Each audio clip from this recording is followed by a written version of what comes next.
readily have an answer. I didn't find a solution right away.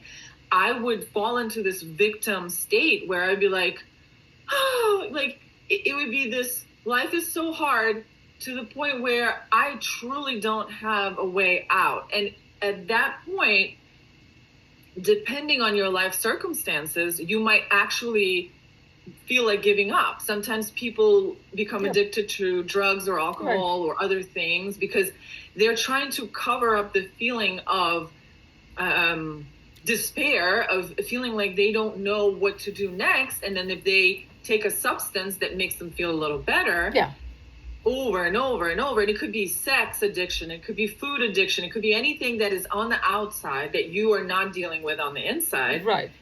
Some of it, I don't think that all of it is applicable, but some of it has to do with not fully taking a responsibility, like saying, you know what, here I am, here's the situation, what are the objective facts about this situation, and what can I do about it? Little by little, maybe take a little detour, maybe try a few things.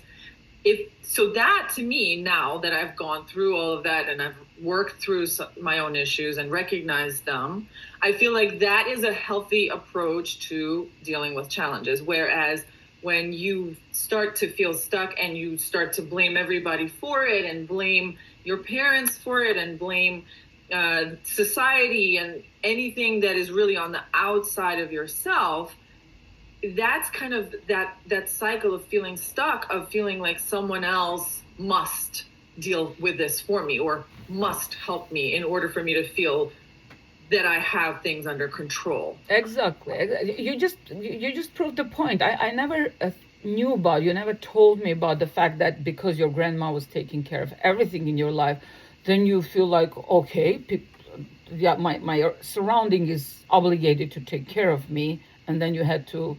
Then after you feel stuck, you had to deal with it. I didn't know it. It gave me a lot of really like unpleasant realizations. Like, whoa, I just never, it added more challenges to my life as an adult.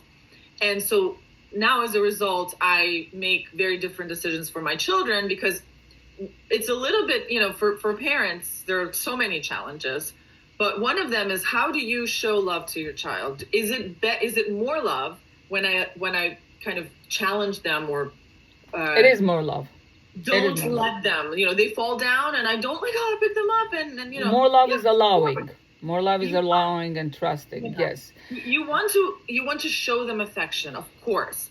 But you also, when they do hit challenging moments or when they there are expectations, there are certain rules in your household and they don't follow them, they have to accept the consequences because really in the outside world, things are going to be much more challenging. Absolutely. So if you don't practice that as a child, you don't get to practice that, then you're going to get to practice it, but it's going to be much harder. You're basically getting thrown into the college of life without passing elementary school and middle school. Exactly. And I don't want we sound like love is always good, and there's not too much love, such a thing as too much love, but as always it's about balance.